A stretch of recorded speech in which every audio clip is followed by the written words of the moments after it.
Hello, I'm Ellen Binns, coming today from Wheaton, Illinois in the USA. Welcome to Impact, a podcast about how we can each bring about real change in the world and get practical in making that happen. And hello, I'm Clive Johnson, coming today from Leigh-on-Sea in the UK. A special welcome if you're listening for the first time, and a big thank you to our new subscribers. Each week, we look at one aspect of how we can connect our hearts to offer healing for others with our collective intention, prayers, and meditation, and go behind the headlines of a critical happening in our world that needs our attention right now.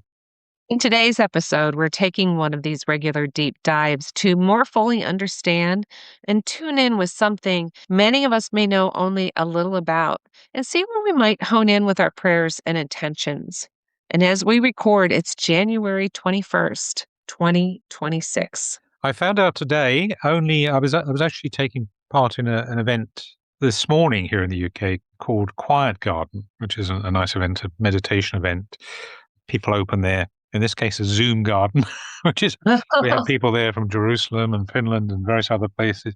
But the idea is it started with people opening their garden for quiet meditation, start with some reflections and so on. But I learned today from someone in that group that today is International Hugging Day, or Day of Hugging. Yes. I love that. Yeah, it's all about holding, not in a smothering way, but in a gentle and appropriate and, just providing warmth, hospitality, companionship, all I that love kind of that. thing. Yeah, beautiful, beautiful idea. So International Hugging Day. But we need some hugging going on here for sure.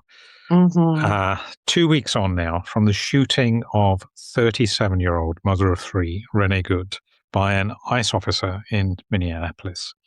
And as thousands of protesters continue to take the streets across Iran as well, we felt moved this week to consider the role that ordinary citizens may play in bringing about change through demonstrations and standing up to lobbying the powerful and sometimes brutal authorities.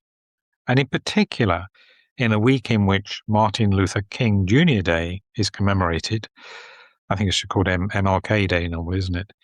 We question whether his model of using nonviolent action to bring about change can still be put into practice today. Now, while we will be focusing on protests and demonstrations today, as we know on this podcast, and particularly the work of Labyrinth Activist Network and Contemplative Activism, there are different ways of lobbying, if you like, and having impact. So it very much can extend to what we do, as it were, behind closed doors, and indeed do. Absolutely. Activism can take many different roles. Exactly. Yeah, there are lots of ways to be an activist. We probably will come back, won't we, very shortly to look at that. But today, the focus very much MLK's model and this idea of non-violent action, which in turn he himself was taking inspiration from the likes of Gandhi, wasn't he, I think? Very much so. Yeah. So demonstrations in Minneapolis have become increasingly tense as federal agents have deployed tear gas, pepper spray, and flashbangs to disperse crowds, and as President Trump has threatened to invoke the Insurrection Act to quell the protests. In a second shooting on January 15th, in which a federal officer wounded a Venezuelan man, some confrontations have seen protesters throwing rocks and fireworks, while masked officers in riot gear used crowd control measures. In Iran, as we heard last week, thousands of protesters are believed to have been killed or arrested, while both clerics and the judiciary have called for demonstrators to face the death penalty. While the motivation of protesters may be clear, calling out perceived thuggery and injustice, wanting the end to a regime, or even death to dictators, how we channel deep anger and cries for basic freedom, justice, and change strongly challenges the way of loving kindness and nonviolence that King, Gandhi, and those of us who will well-being to all beings hold dear. Worse, if our anger becomes channeled in an unguarded way, those of us who might be drawn to protesting might find ourselves perpetrating the very principles that we're acting against, throwing the rocks, so to speak. So as we continue our focus on being present and grounded, what can we do to entreat nonviolence in what is a very volatile world? How can we, or do we, protest powerfully without reproducing the violence we oppose? In other words, put into practice what's easy to say in words, I think, very often, and what we instinctively know, but can be very difficult to apply. And how do we resist without dividing our own movements from within?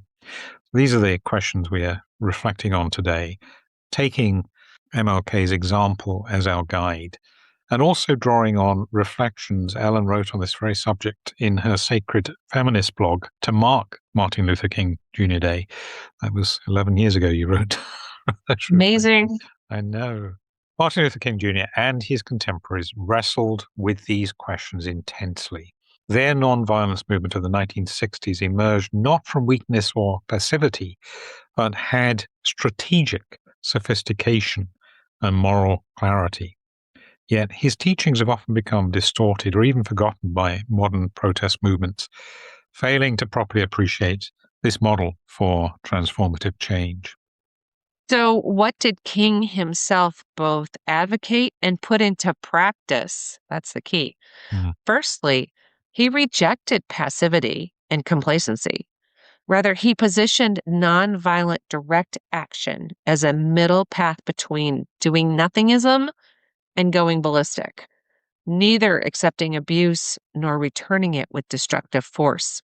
For him, nonviolence was a strategy to create social change, not pacifist action.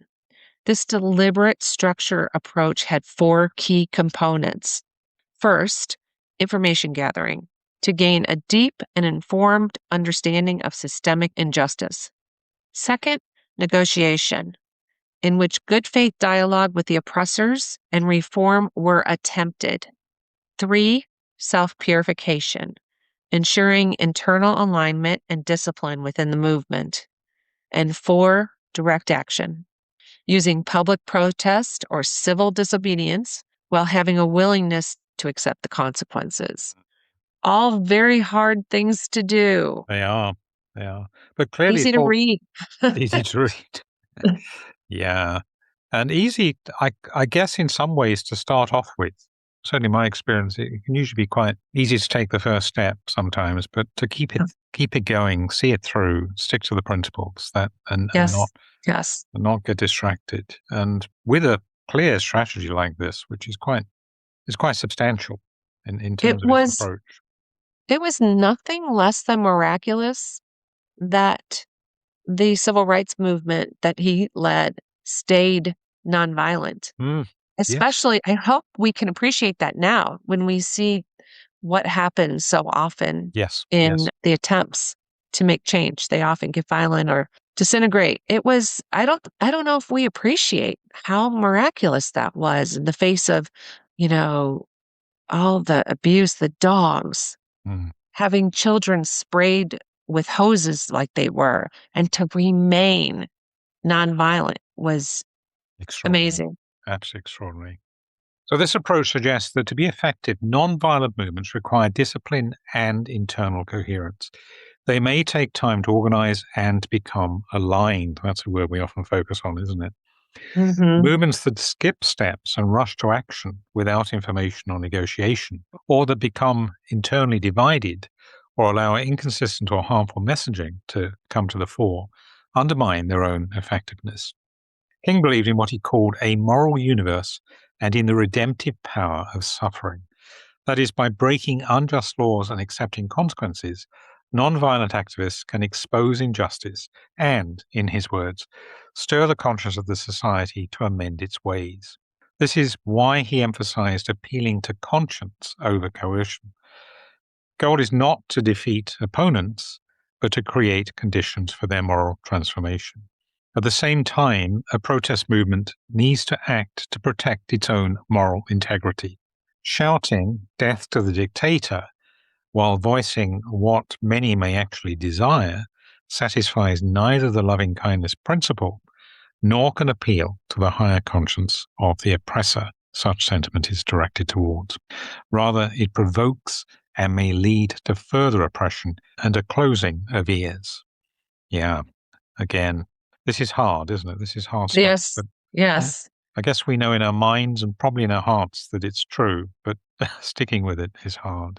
Especially if you've been hurt yourself, Yeah. if you're wounded. Yeah. I mean, I know in some of the loving kindness meditations I'm involved in, this principle of showing kindness when you can to those you find hard to love, the dictators in the world, is actually a very pleasant experience when you get into it.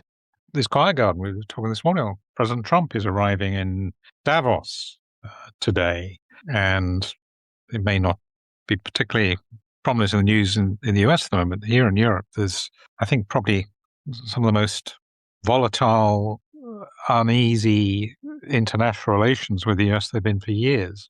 Right. And Well, we're hearing, not to worry, we're hearing about it. and there was this suggestion in our group, which I thought was quite appropriate. Maybe all the European leaders need to be ready to offer a hug, which was interesting because it goes against probably what a lot of people will be thinking.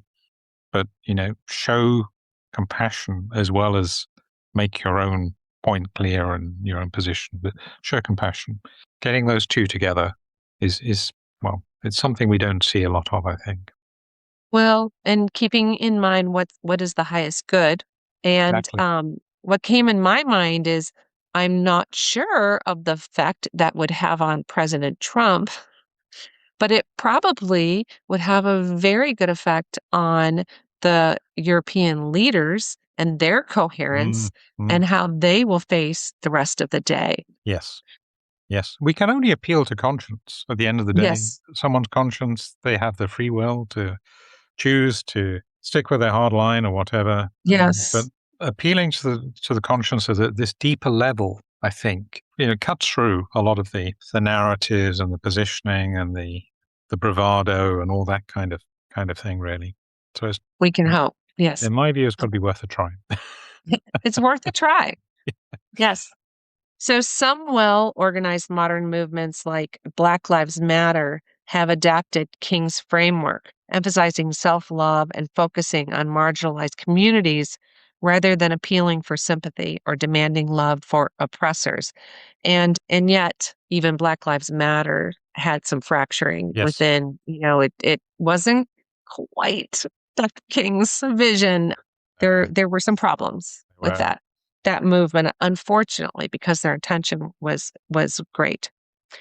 While this may fail to prick the consciences of oppressors, it at least honors self-love and community care as being prerequisites for lasting change.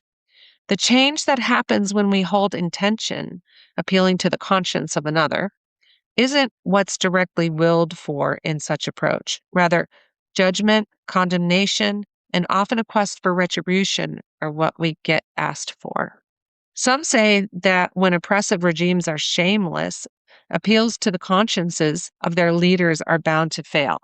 It's thought that hardened hearts can't be melted, and desperate despots will use everything at their disposal to hold on to power without regard for their brutality and cost to even millions of their own citizens.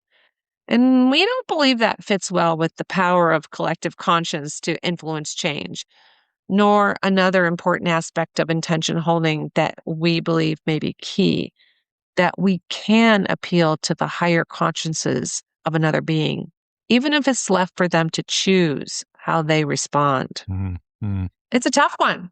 It is a tough one. But as we said, if we believe that and we see it working very often, we have to stick with it. And We have to believe in miracles. Yes. And I think it ties in with the principle of collective activism as well, really. Mm-hmm. It's very much around kind of talking at this deep heart-to-heart or soul-to-soul level. Mm-hmm. And that's where the miracles can happen. That's where hearts can be melted and minds can be changed. And you don't know where the change is going to happen. With contemplative activism, you're always intending for the highest good. Yeah.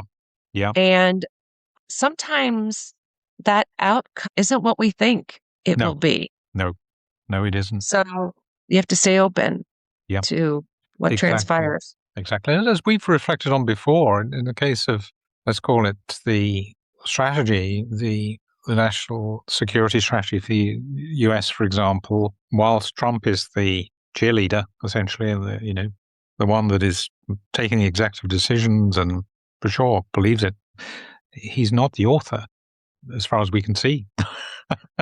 Good point. There is powers behind that created that strategy, and that's obviously influencing the sphere of influence view and so on.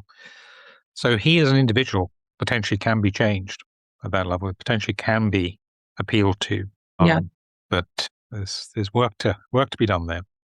Now, Ellen's reflections in the Sacred Feminist blog, Weave Together, we mentioned this earlier, a blog you wrote on this. It was a 3-part, actually, wasn't it, for Martin Luther King Day.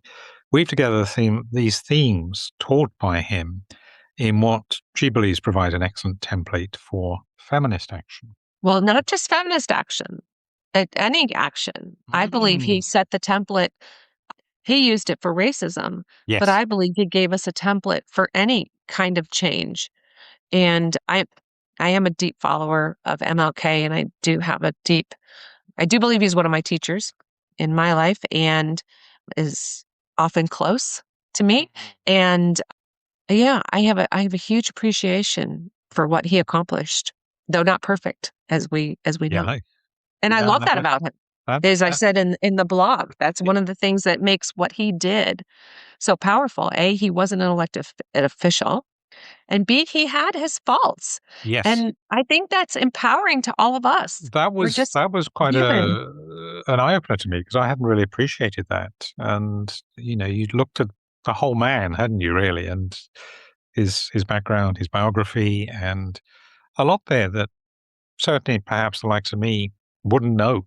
Actually, we do see the big speeches, I have a dream, and we know he was a great preacher, traveler, and all the rest of it. And what people don't know is how brilliant, literally smart, this man was. Yes, I think that was what was coming through to me as well. His very clear mind about this strategy, and yeah, really quite something. So you ask in those blogs, how do we resist oppressive systems, and particularly perhaps patriarchal systems, as an example, without reproducing harm? How do we climb towards justice, in other words, the so-called mountaintop, without abandoning those who are still struggling at the bottom? And you point out MLK's emphasis on clarity, his courage and example, but also, as we said, his imperfection. Again, this was something I hadn't appreciated. Again, perhaps because I don't know the detail, and I don't really know the ins and outs of how the Rosa Parks incident, for example, had been regarded by him, or lack of attention to her, and so on. It all kind of gets forgotten if you don't know the detail. So clearly, the strategy he had, this very clear, incredibly intelligent strategy he had, was important. However, as you said quite beautifully, I think, talking about going up to the pearly gates, wasn't it? He might well have had a few questions to answer when he got up there, pointing out that perhaps he did not do so well in taking positive action to advance equality and respect for women, even within the movement that he began, in which male entitlement predominated. So I strongly recommend you take a read of that wonderful 3-part blog that Ellen wrote well over 10 years ago now. And of course, as always, we'll put the links in the show notes. Thank you for that little advertisement. The Montgomery Bus Boycott, which happened in 1955 to 1956, offers one example of how effective nonviolent action may play out in practice. Here, 3 types of activism were shown, all described by the political scientist Gene Sharp, whose work was commended by King.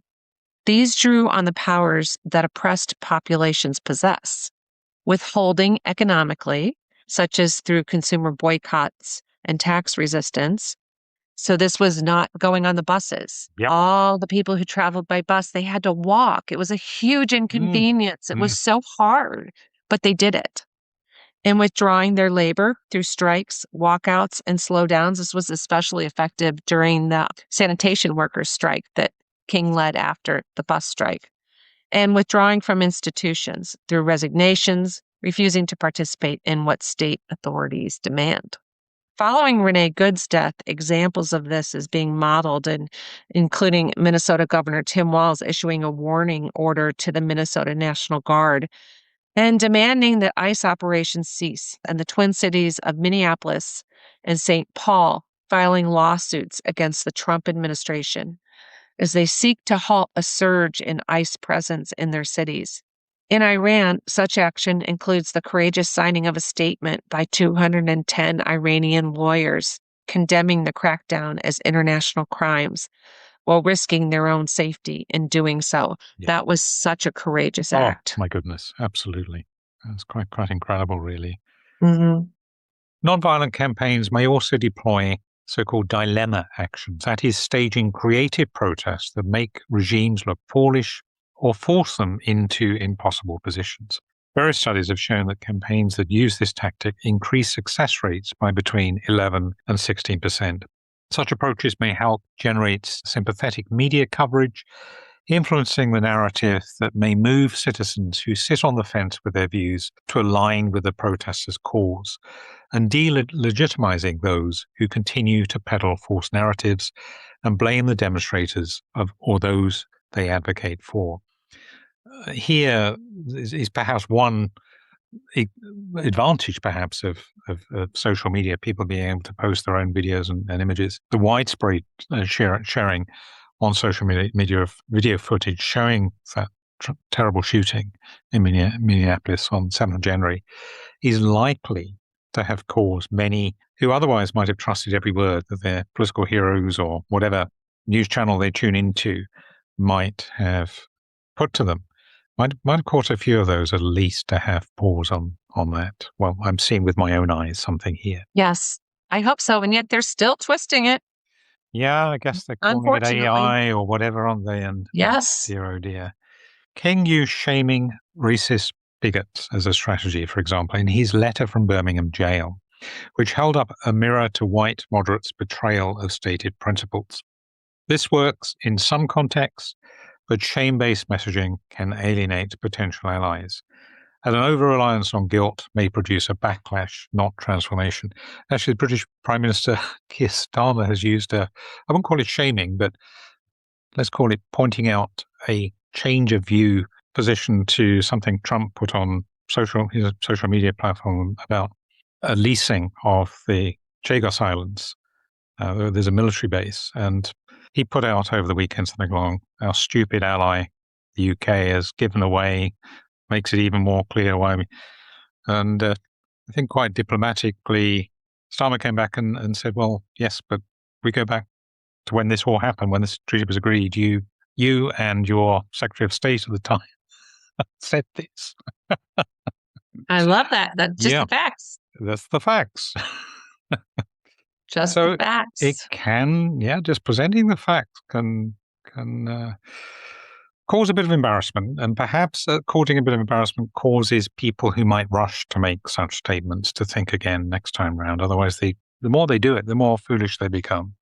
Well, we've seen that. Yeah. King was really good about not just imploring those with hardened hearts to change, but the effect of those who didn't take action and what effect that would have if bystanders are, part of the problem. So a lot of those, I guess, who again, we might look to, those in politics, particularly of pretty much of any stripe in most countries, how quickly they change their view when their leader changed their view, or the populace has a particular take on something, how quickly things can be forgotten, how quickly they hide their heads and go back essentially on what they said before.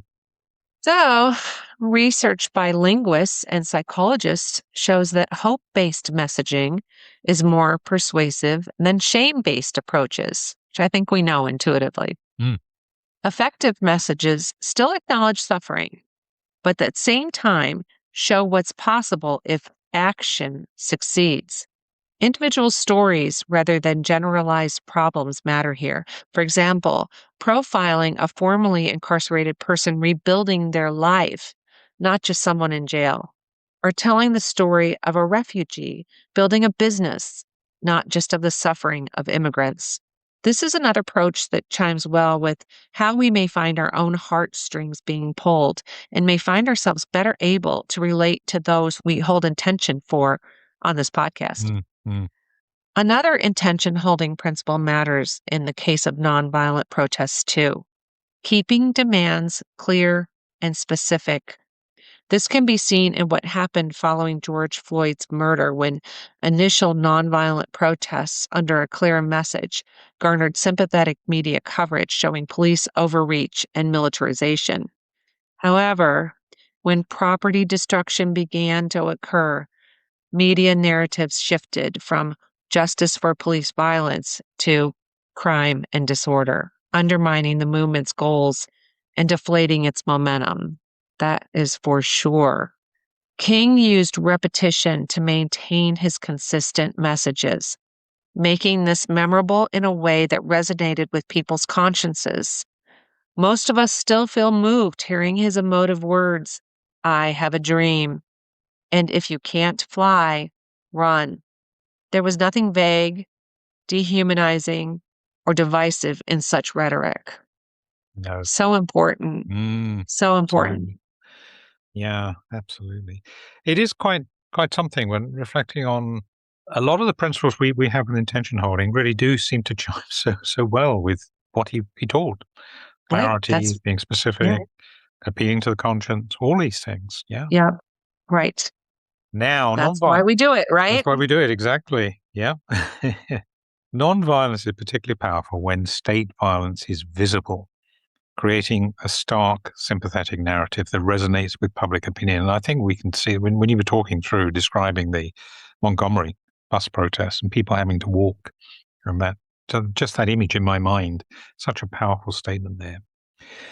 So immediately after George Floyd's murder, images of non-violent protesters facing militarized police, with children fleeing heavily armed officers, helped public opinion shift towards accountability. And the media at that time largely came on board. Our sense is that something profound then happens. There can be a palpable mood that's driving a momentum. This kind of, I don't know, you get to a certain point at which this mood kind of really becomes pervasive, an energy that's felt. Not something I've encountered a lot. Here in the UK, one was quite rare, but a sense of a deep feeling, a mood that seemed to really prevail was in the days following Princess Diana's death. I can very rarely remember anything quite like that. It's this silent but potent collective expression of will, really, or grief in that case, that's hard for anyone to deny. And that, of course, includes leaders. Currently in Iran, the challenge is to know what forms of non-violent resistance are sustainable and effective given the state's brutal response and the problem, as we mentioned last week, the inability there to coordinate a disciplined and aligned approach in the face of a media blackout. The challenges for protesters in that country are, of course, especially severe. Yes, they're facing brutality and death. And Yes. then last week we heard the college students saying, "Yeah, well, we don't have a future anyway, Yep. so we're willing to risk our lives." Yes. And gosh, that's to hear that, is very tragic. sobering, isn't it? Yeah. Yes. Mhm. So we've spoken so far about strategies that can be taken by groups as a whole in protesting. But what about each one of us as individuals? What steps might we take that embody the principles taught by King? Well, firstly, it's important to recognize that there's a difference between personal and political morality. In other words, how we treat individuals morally and what tactics effectively achieve systemic change.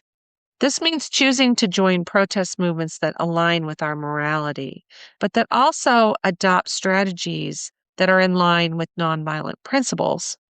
We might seek ones that have clear demands, are soundly grounded in the approach they take, and where we feel comfortable taking the actions that they advocate.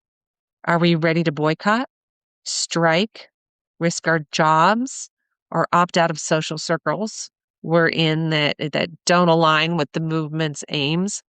Are we ready to be arrested, sworn at, be marginalized by our neighbors, or worse?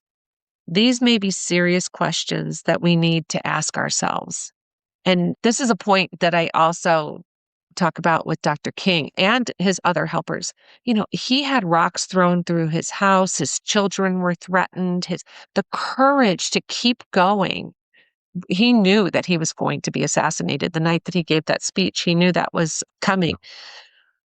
It it takes deep courage. It does. Nonviolent activism takes deep courage. Total conviction, isn't it? It was coming to me as well just how the global healing response theme last year on authenticity, as we said earlier this year, how well that has kind of paved the way for the focus on groundedness this year, and both being essential in this kind of work.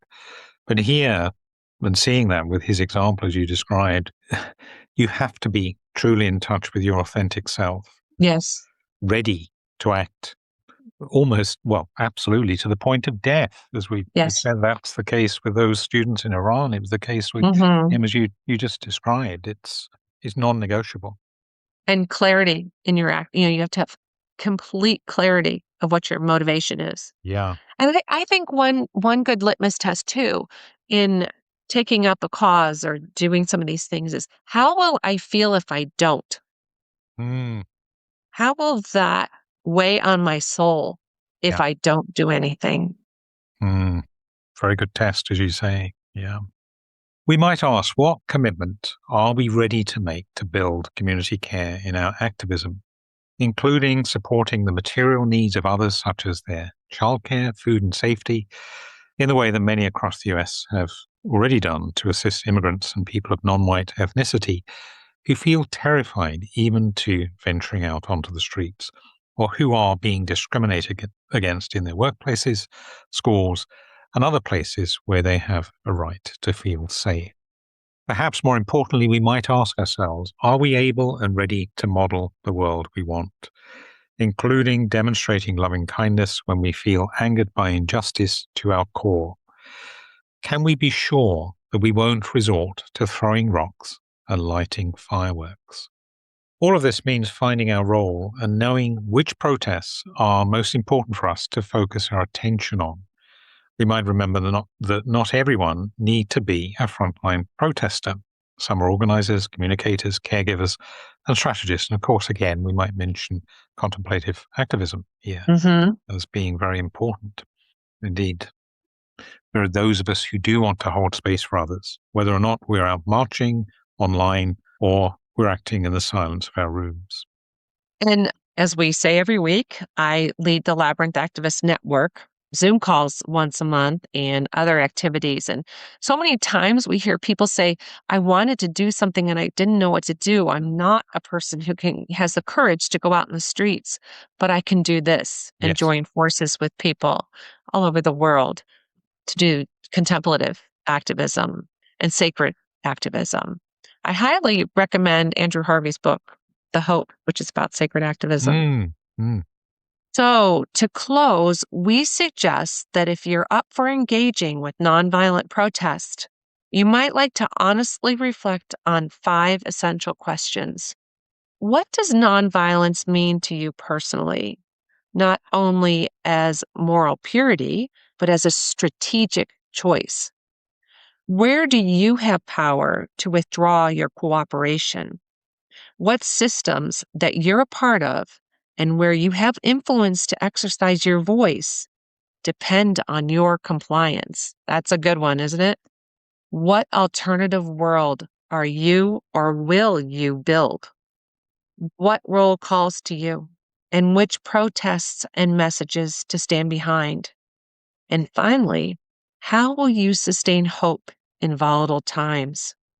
We may not have gotten to the perfect answer, but remember, hope-based messaging and having clear demands matter. Let us all, like the great MLK, have a dream. And a dream that he believed could be made real. He did. So this is the point where we ask the question, where might we hone in with our intention and prayers? And as always, we'll bookmark this point if you want to come back to it. We're going to mention a number of possible themes in fairly quick order. That's partly because, as I think we mentioned before, it's not liked online, apparently, podcasts with lots of silence in them, but pause after each one of these as you feel led. So taking a moment now just to allow yourself to come to a place where you can really dedicate time to holding each of these, feeling into the needs and willing for this highest good in this focus for our intention and prayers this week.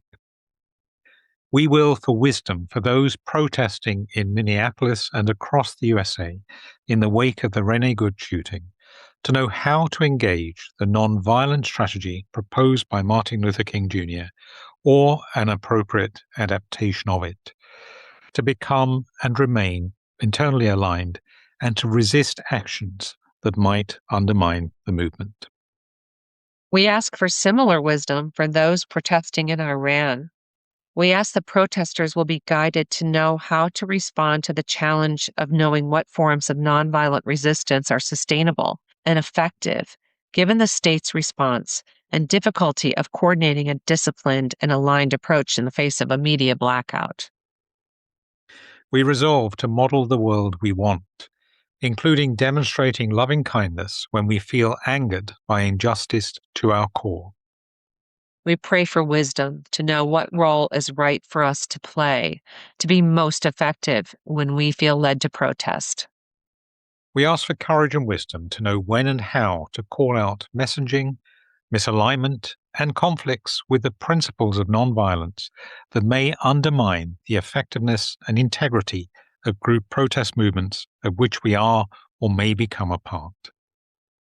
And this week, as we wrestle with the challenge of maintaining peace, compassion, and non-divisiveness in protests, and remembering that protesting is often so needed in a violent and volatile world, we suggest holding as our main intention. We will ourselves to remain strong in remembering and putting into practice the principle of nonviolence whenever we feel called to protest against injustices in our communities and world. Please join us in holding this. And before we close, a reminder to check out the links to Alan's blog in the show notes, not only because we've just passed MLK Day this past Monday, but because this whole topic is so relevant to what's happening in our world right now. You may find those blogs good food for the soul. And many of us might say we need a little bit more of that right now. Amen to that. Mm-hmm. Thank you. So that about wraps it up for this episode. Remember, you can connect with us in the Facebook group and for live intention holding in Clive's daily insight timer offerings, and with me in the Labyrinth Activist Network Zoom calls. Details of how to hook up with these are in our show notes. Look out, too, for our next special topic episode, which we'll be releasing in the next few days. Thank you for listening and for sharing with us and holding intentions. We look forward to connecting again next time. And in the meantime, thank you. Go well. Stay safe. And more than ever, remember, we're more powerful together. Impact is presented by Ellen Vince and Clive Johnson and produced by Impact Productions. Our theme music is by Chris Collins and our logo artwork is by Auto Classic. Subscribe wherever you get your podcasts and please leave us a review on Apple Podcasts, Spotify, Audible, or your favorite podcast provider. We're a non-commercial podcast dedicated to people of any faith tradition or none who yearn for healing in our troubled world. Please pass on the word so others may join us in making an impact. Thank you for listening.